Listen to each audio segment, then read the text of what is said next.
Did you know that 31% of Americans believe that chocolate milk came from a brown cow?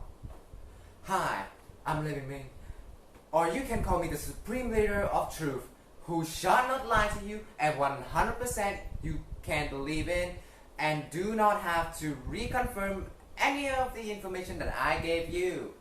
And we're living in a century where the information is in such an absurd amount that we doesn't have any of the easy way to confirm whether or not a news is true or false.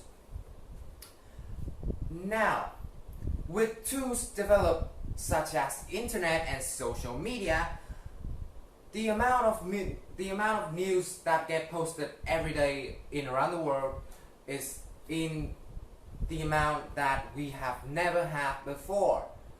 And to top on that, the reach of the internet and social media is so large that it can reach out to millions upon millions of people in just a matter of minutes. And surprisingly, in some of the research has stated that over 50% of people who are using the internet are actually keeping up with the world by the news they get from social media. The reason this is so dangerous though is just really simple, because social media is deemed to be one of the most unreliable source of information in the whole world. Now, let me demonstrate. Let's talk about a case of a man who get naked in a concert. And I will show you.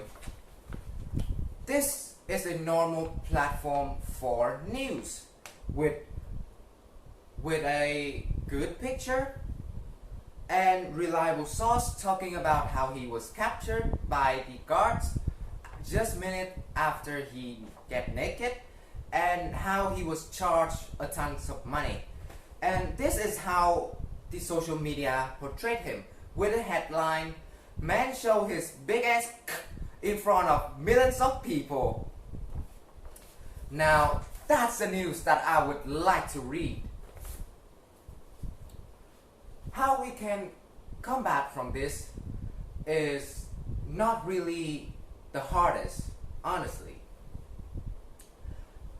What you can do yourself though is really simple. If you see a news that you're not believing, or you think it's fake, or any news at all, you first of all can check with the other news to see whether or not how they portrayed it is right or wrong.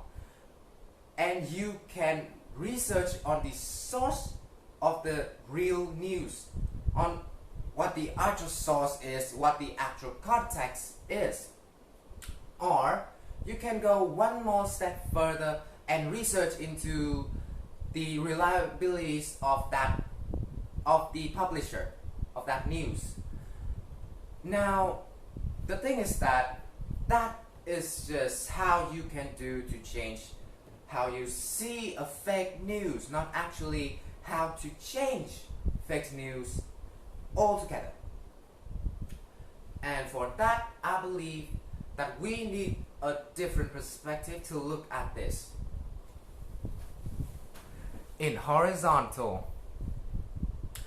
But jokes aside, the thing is that in human history and the development of education, the problem is that the most effective way to block out any problem at all is through education. And I believe that we can educate the younger to believe or to find in that how that we can see that one is fake news or not, and also how to predict and how to prepare themselves for fake news. And that's all for what I have to say about the fake news. This was Ming, and it's nice to be here.